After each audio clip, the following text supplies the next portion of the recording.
शेतकरी पाण्यात, सत्ताधारी नाचगाण्यात।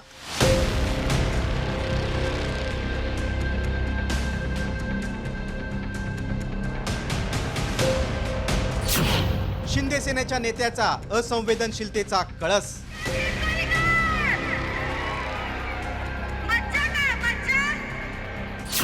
कृषी विद्यापीठाकडूनही शेतकऱ्याची थट्टा।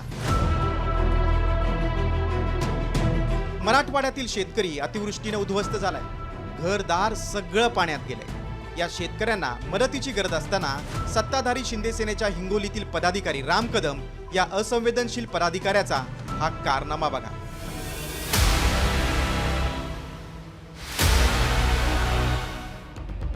हिंगोलीत अतिवृष्टीनं आशना नदी पात्राबाहेर गेली, शेतकऱ्यांची घरं पाण्यात आहेत, अनेक गावांचा संपर्क तुटलाय। मात्र राम कदम या शिंदे सेनेच्या पदाधिकाऱ्यानं चक्क गौतमी पाटील आणि माधुरी पवार यांच्या लावणीचा कार्यक्रम ठेवला।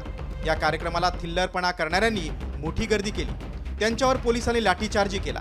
मात्र शेतकरी अन्न पाण्याविना हतबल झालेला असताना सत्ताधारी पक्षाचे पदाधिकारी पैशांची उधळपट्टी करत बेभान झालेत। त्याचा थेट उद्धव ठाकरेंनी चांगलाच समाचार घेतलाय। ओला दुष्काळ असताना एकीकडे हिंगोली जिल्हा प्रमुख जे आहे शिंदे गटाचे, त्यांनी गौतमी पाटील आणि माधुरी पवारचा डान्सचा कार्यक्रम आहे, त्यांचा आखलेचा दुष्काळ याच्यात दिसतो। मला जास्त काय बोलायचं नाही, ठीक आहे। सांस्कृतिक कार्यक्रम होता, नाचवणं वगैरे शब्द वापरणं योग्य वाटत नाही। अनेक आपले सुद्धा कार्यक्रम असतात, त्याच्यामध्ये सुद्धा लावणीचे कार्यक्रम असतात।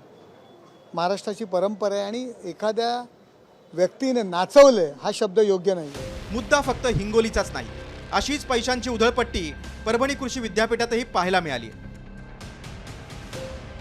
ही दृश्य पहा, ही गाण्याची मैफिल, हा खाण्यापिण्याचा बडेजाव आणि मागे दिसणारी विद्युत रोषणाई, ही दृश्य आहेत परभणीच्या वसंतराव नाईक कृषी विद्यापीठातील।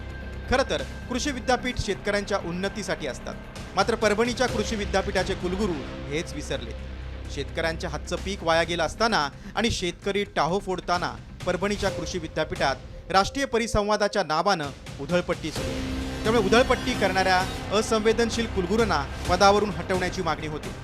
आताचे हे जे काय असं असंवेदनशीलता आहे यांची, अशा पार्श्वभूमीवर मला ठासून मागणी मी करतो की या कुलगुरूंना माननीय राज्यपाल महोदयांनी तात्काळ कार्यमुक्त करावं। मराठवाड्यात 24 तासात 141 मंडळात अतिवृष्टी झाली आहे। शेतकरी मदतीच्या प्रतीक्षेत असताना धाराशिवमध्ये जिल्हाधिकारी गाण्यावर ठेका धरतात। कुठे सत्ताधारी पक्षाचे नेते गौतमी पाटील आणि माधुरी पवारला नाचवतात, तर कृषी विद्यापीठात शेतकऱ्यांच्या जखमेवर मीठ चोळलं जातंय। त्यामुळे आपत्तीच्या प्रसंगात शेतकरी कोलमडून पडलेला असतानाही हे नेते अधिकाऱ्यांमध्ये एवढी असंवेदनशीलता येतेच कुठून?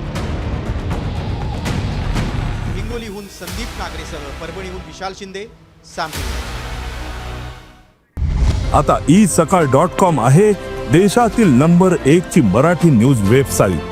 प्रत्येक अपडेटसाठी isakal.com ला नक्की भेट द्या।